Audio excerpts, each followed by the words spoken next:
আজকে রয়েছে ক্লাস 6 এর হিস্ট্রি। তোমাদের যেটুকু পরীক্ষা হয়েছিল তারপর চ্যাপ্টার থেকে আমরা রেখেছি আজকে ভিডিওতে কিছু প্রশ্নের উত্তর। তো দেখো কি প্রশ্ন আছে।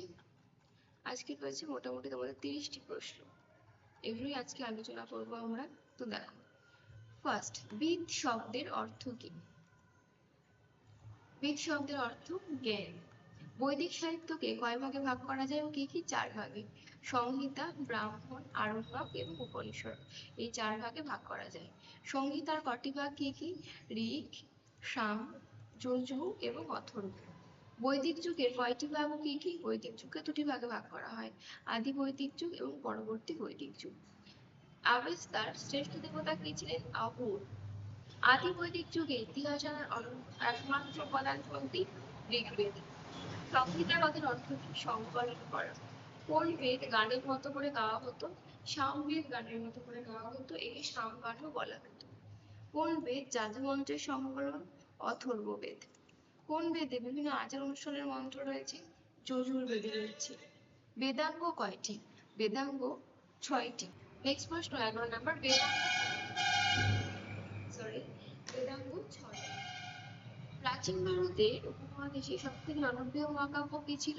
রামায়ণ এবং মহাভারত। নেক্সট, রাজা কথাটার আক্ষরিক অর্থ কি? রাজা কথার আক্ষরিক অর্থ লেখা। বলি কি? ঋগ্বেদের যুগে প্রজারা নিরাপদে থাকার জন্য স্বেচ্ছায় এক ধরনের কর রাজাকে দিত, এই করই বলি নামে পরিচিত। বৃহৎ পাথরের সমাধিকে কি বলা হয়? মেঘলিথ বলা হয়। বেদের অপর নাম শ্রুতি কেন? বৈদিক সাহিত্য মূলত শুনে শুনে মনে রাখতে হতো, গুরুর মুখ থেকে শুনে শিক্ষার্থীরা মুখস্থ করতো, তাই একে শ্রুতি বলা হতো। কারণ কি? শুনে শুনে মনে রাখতো তাই।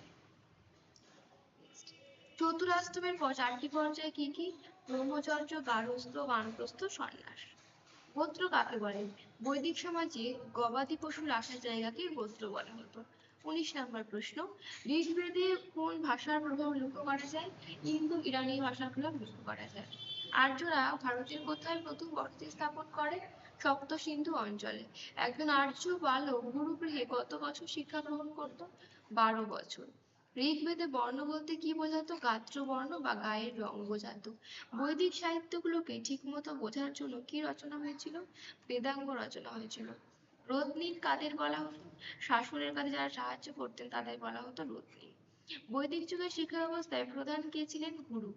কয়েকজন অষ্টগুরুর নাম: দ্রোণাচার্য, কৃপাচার্য, পরশুরাম। ইনামগাঁও বিখ্যাত কেন?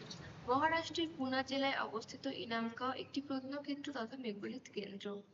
বৈদিক সভ্যতা নামকরণ কেন করা হয়েছে? বৈদিক সাহিত্য থেকে ইন্দো আর্যদের বসতি এবং জীবনযাত্রা সম্পর্কে আমরা জানতে পারি, তাই বৈদিক সভ্যতা নামকরণ করা হয়েছে। উপনিষদে কি কি আছে? বেদে নানা তত্ত্বের ব্যাখ্যা এবং চিন্তাভাবনা উপনিষদে রয়েছে। ব্রাহ্মণ কেন লেখা হয়েছিল? সংহিতাগুলোকে ব্যাখ্যা করার জন্য গদ্যে লেখা হয়েছিল ব্রাহ্মণ। ওকে, এই চ্যাপ্টার থেকে 30টি প্রশ্ন আজকে রাখলাম। আজ এই পর্যন্ত, দেখা হচ্ছে নেক্সট ভিডিওতে। টাটা।